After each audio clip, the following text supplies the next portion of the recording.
The main people who are absent from all these reports are people like you, people who are victims. They're actively discouraged from actually giving any testimony to these investigators.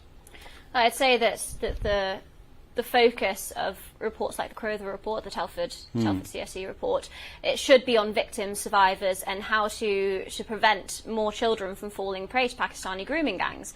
I think that the Telford report is really a testament to the bravery of those survivors that put their heads above the parapet despite decades of denial, victim blaming and ignorance from those in positions of power. You know, when I reported my abuse, I remember being asked by a social worker, if you were physically abused, why were there no bruises? And branded a troublemaker and one of those girls because I had somehow invited the abuse that I had suffered, and that story is echoed by thousands of girls in areas like Telford. And just to be clear, in your case, the abuse began when you were 5 or 6 years old, something like that.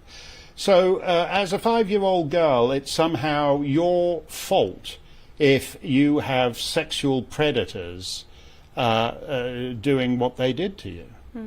In Telford, social services, councils, police officers, they found it far easier to blame the little girls that had been brutally raped, abused and exploited than to actually prosecute those responsible.